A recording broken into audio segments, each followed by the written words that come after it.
looking at real estate right here on the African continent, and we're seeing it's undergoing a digital transformation right now, looking at the continent. A lot of talk about Proptech right now. Let's see how that's panning out in Nigeria and other African countries.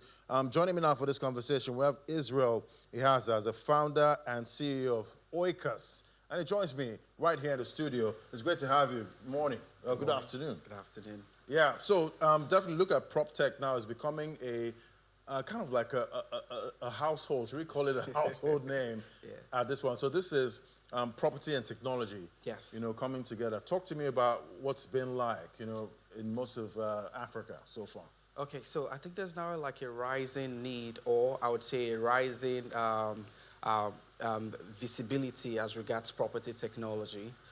For the longest of time, a lot of the players have been trying to really understand how does technology improve real estate generally.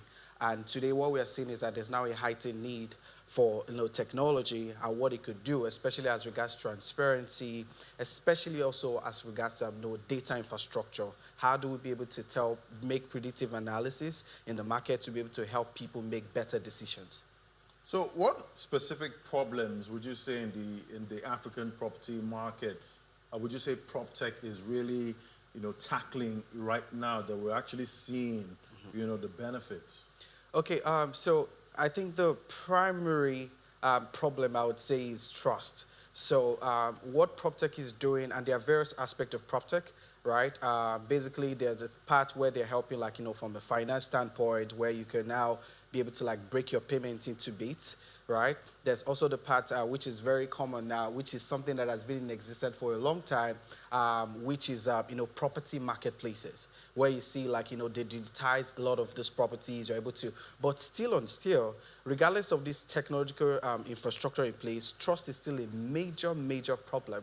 How do I trust what is seen online? I always tell people that it is not just about digitalizing properties or digitalizing some of these things. It is how do we now put a structure to it? How do people go online and find properties and say, okay, it really exists? Because what has been existent is, oh, I go online, but a lot of people see it as bait sites. So you go online, it is not what it is, but they just want to attract you. And this is what we've seen. But technology is now coming to say, you know what, how do you go from that point where we digitalize these properties to now creating the right structure to ensure this property really do exist, which is sort of like a verification trust layer. Right, and talking about trust, when you look at the markets in maybe Lagos, Nigeria, when it comes to pricing, yes, especially for rentals and most times also with sales, sometimes the pricing can look quite outrageous. Yes.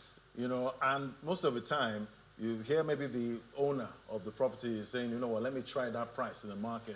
Let's see how it works out. Maybe there'll be somebody out there that'll pay that outrageous amount. Is Proptech helping in any way when it comes to pricing? Okay, so that's a very good question, which is something that my company, Oikus, is trying to achieve, in the sense that pricing generally, what we've seen is that a lot of people, I would say, is now vibes. Vibes in the sense that, like you mentioned, this price exists. How do I make more money?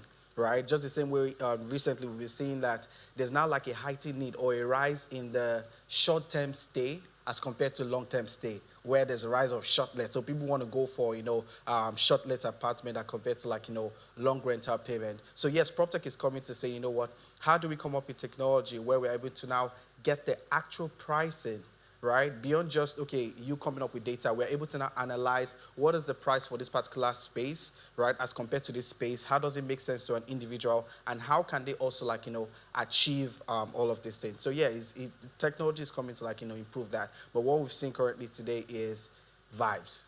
As regards pricing. Vibes. Yeah, And it's just definitely, vibes.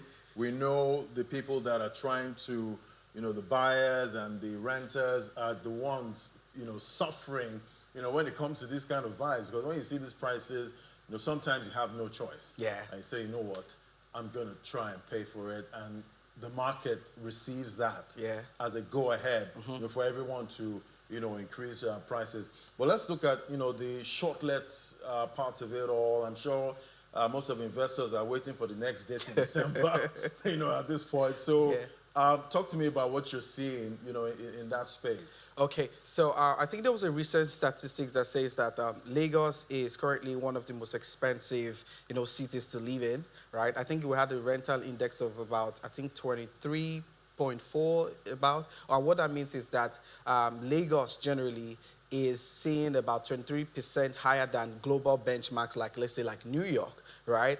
And if you look at it from a practical standpoint, that means that an average Nigerian, an average Lagosian, right, would spend close to 30 to 50% of their income on rent. So meaning that it's a heightened need and it's a serious problem.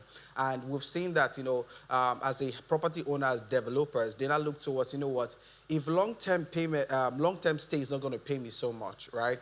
And I'm seeing like, rise of shortlet where you stay for like a week or two and they're making what they would make long term for 2 years, they can make it like in a month.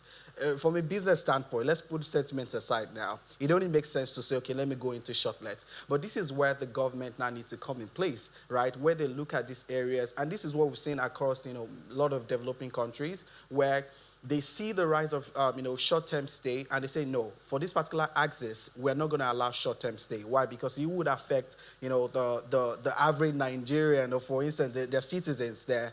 So the government needs to now come in place and say, let us balance between short-term and long-term stay beyond just being profitable, because this will kick a lot of people. I've seen some estates actually put signs and say exactly we don't want shortlets in this estate. Yeah. And I know there are a lot of shortlets there. Correct. I think so what do you do as an owner? For that now, I think why we're seeing that rise now is because of the security breach, right? A lot of people have taken advantage of, short-term stay where they can now get access to some of these properties they wouldn't necessarily get access to, right?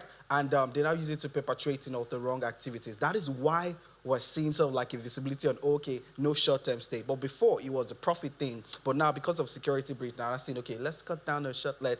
But the government needs to now, take more active steps to ensure that we balance beyond just profitability and what makes sense to an average Nigerian. Right, and I wonder if Proptech can actually help with that security angle, with that shortlet business. But I guess that's a conversation, for another day at this point. Thank you so much, Israel Ihaza, as the founder and CEO of Oikus. Thank you for coming on today. Thank you.